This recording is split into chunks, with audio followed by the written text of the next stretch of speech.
Hello, and welcome to Truth Shall Come Forth. This is the third episode in the Correcting Mormon Doctrine series, where we will be discussing a timeline for the restoration of the church. And the question that we all have is, when will the restoration be complete? As I discussed, this is the third episode. If you haven't watched the first and second episodes, please take the time now to go do so. I have organize them in a manner which they build upon each other, and I'm trying to exclude as much redundant information as possible. So if I've discussed it in a prior episode, I'm kind of leaving that done. My name is Joseph Abreu. If you'd like to get in touch with me, you can do so at truthshallcomeforth@gmail.com. This is the Truth and Shall Come Forth channel. Please like, subscribe, and share so that you will get updates for future episodes. So if we don't know that Joseph Smith's restoration was incomplete, I encourage you to stop here and Google it before you proceed.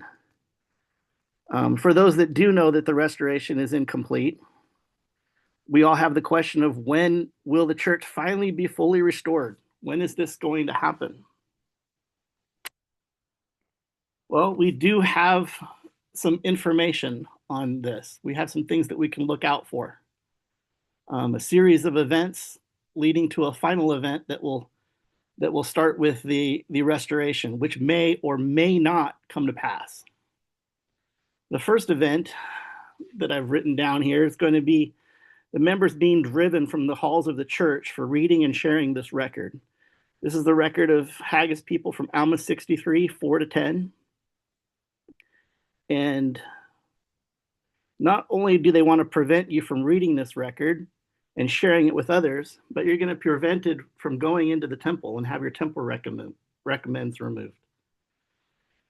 You can go ahead and read this from Samuel the Lamanite.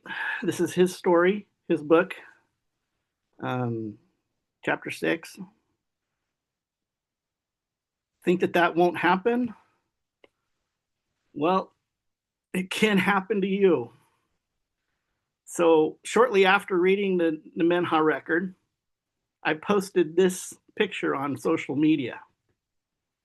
I was called into the bishop's office and asked to stop posting, stop sharing about this record. And when I refused to stop sharing it, this is what happened. That same day, I had all my callings removed. I had my temple recommend deactivated. And I was even prevented from using LDS tools. I was locked out so that I couldn't look up any members' contact information, phone numbers, addresses. I was severed as far as it can go. I asked to have things escalated. I said, hey, let's take this up to a council. This is wrong. This record is true. I can't be punished and scrutinized for reading something that is true and that the Spirit will testify and bear witness of. I encouraged them to read it, but it wouldn't go any further. Today sits 5 years later. I still haven't had a council. No, nothing, just basically being ignored. So if you don't think this will happen, it will.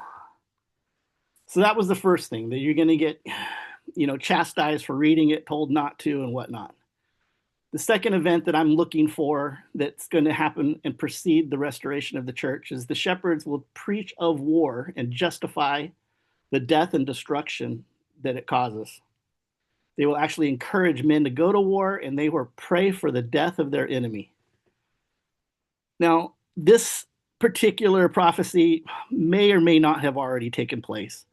I don't completely know all the events in World War I, World War II, Vietnam, and some of the earlier wars. I know that they were always, praying for the soldiers that were off at war to keep them safe. But I don't know the extent of all the prayers and where their minds were, and I didn't pay that much attention to it. So I really can't say that this didn't take place, but I also can't say that it did take place. I do not know. But it is, either way, it is still something that I'm on the lookout for. Is there going to be another war? And is that going to take place where this is going to happen and be absolutely noticeable to all? I do not know. But this is one of the things that I'm looking for. And the third event that I've got my eye out for is they tell us that when the people decide to live the higher law, that is, to live the law of consecration that we were asked to do in 1830, where we have all things in common, that these shepherds that are watching over the church are actually going to get angry with us for doing it because they did not request it. They did not tell us to go and do this. This was not a commandment that they had given to us. This was something we had done on our own, and they will be very frustrated with us for it. So this is primarily the one that I'm looking at, but it too has the possibility of being something that has already come to pass. Some people may or may not know of Denver Snuffer, but he is left out of the LDS church many years ago, convinced that we need to live the law of consecration. He has a bunch of people that have been in his following and that are on board with that same idea that we need to get out of our cities and our commercialized infrastructure and start living the law of consecration with everything in common. And they haven't, last time I checked, about a year ago, they hadn't actually gotten to the point of doing this, but it is on their horizon. So depending on, where things are and to the extent that things have to be fulfilled, this event may or may not have been fulfilled as well. This also comes from Samuel the Lamanite. So what do we know about the church being restored in the last days? Well, we know this, and this comes from, again, from Samuel the Lamanite. John the Beloved and the three Nephites will return. Well, we know they're here on the earth, so they will actually make an appearance. They're going to put a regulation into the church. After which, the Lord's people, you and I, we can approach him once again without being persecuted for it. What does approaching him mean? Well, in this record, the Nemenhah record, they do something called going on the way, which is where they see Christ face to face. They see him and they talk with him and they converse with him. They all did this. They all learned how to do this. They taught kids how to do this. When we learn how to do this, which takes a little bit of time, but doesn't take that much time, I encourage you to keep going. And I will put episodes on how to do this up on future episodes. But going on the way allows you to approach the Lord directly. And when we do that, we're no longer going to be deceived. And they also tell us that the shepherds will no longer sit in stupor and or idleness of thought. So when John the Beloved and the three Nephites come and make all this regulation, things are going to change, seriously change towards correcting the church. Now, that promise, though, is uncertain. This comes from Sinaiah Hakektiam, who is the son of Moroni. And he tells us that when they return to make a regulation in the church, that if the shepherds are too puffed up in pride, that this promise will be no more than a myth or a fable. And he goes on to tell us more about this. It says, if the church leaders do not hearken unto the Lord, they do not repent, change their ways, that the Lord will abandon them altogether, as the Lord tells us that he will not rebuild out of the ashes of a fallen church. Okay, this is in chapter 13, verses 40 to 43.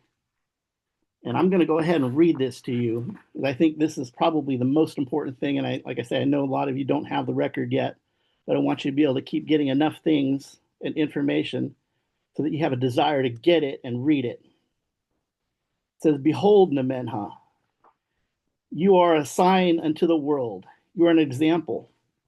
Shall the world ever say that the peacemaker's purposes are too difficult for the children of men to accomplish?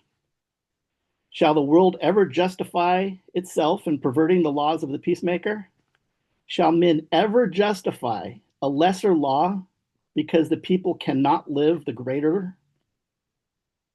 Behold, all these things shall be in the mouths of men in the last days. But the Nemenha shall have laid a foundation for all men.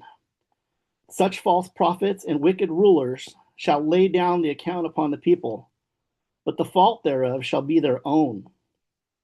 Yea, and the peacemaker shall cease to reveal anything unto their prophets, and generations shall pass in which he shall hold his peace and give no instruction through them. But behold, the time shall come when the people shall cast such rulers aside, and shall turn again to the peacemaker and seek his face. Behold, Nemenha, the example that you make for them shall assist them and shall edify them. But even these shall not make serious conquest of the world. Yea, I say unto you, even they unto whom the peacemaker shall have given the commencement of the restoration of all things shall not walk in sound principles, and they shall lead the nation in false doctrine. Both mothers and fathers shall teach their children in spite of their shepherds and what they shall demand. And here a few, there a few, shall the peacemaker build up again an enduring peace in the land, but not out of the ashes of a fallen church.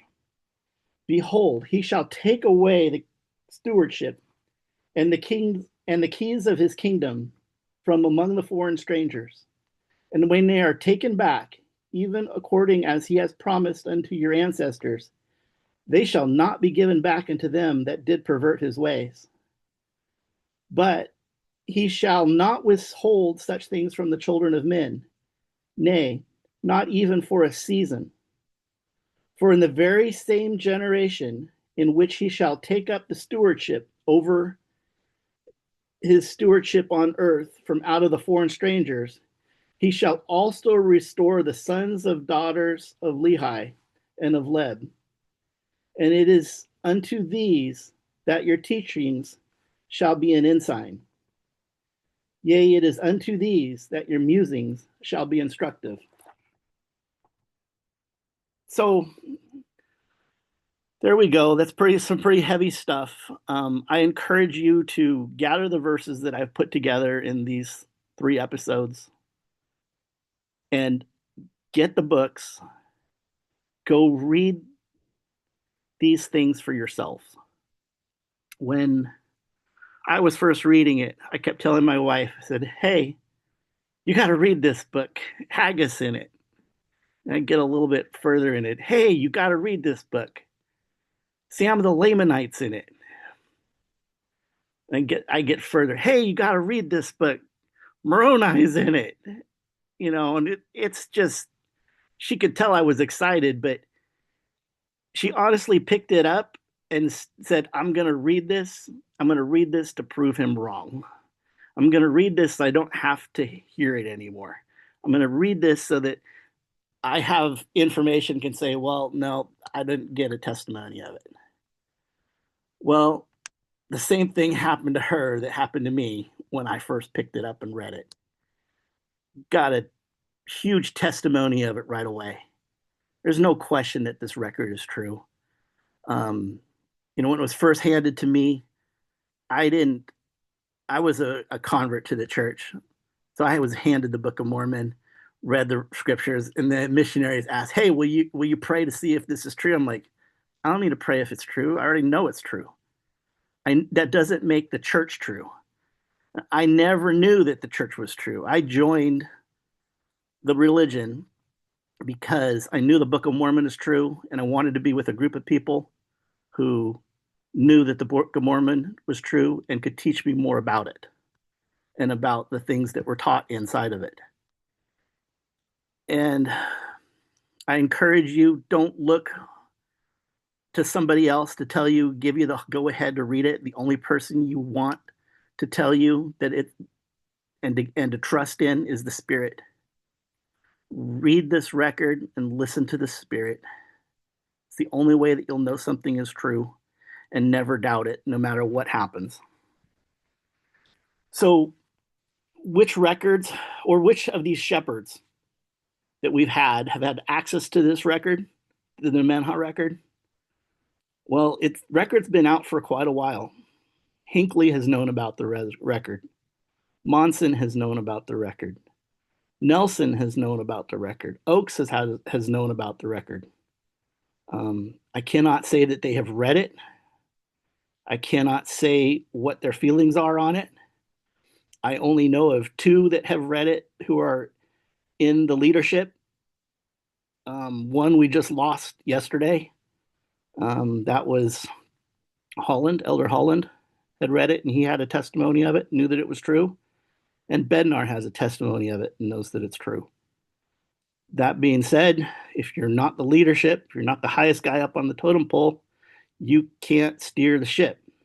So whether or not we're going to be able to see John and the three Nephites change these things, or if we're going to see these things fall away and just be, like I said, a promise that didn't come to pass, turns into a myth and a fable, we don't know at this point in time, but we can keep our eyes out. Once again, this has been an episode from Truth Shall Come Forth. Please like, subscribe, and share. Thank you, and have a nice day.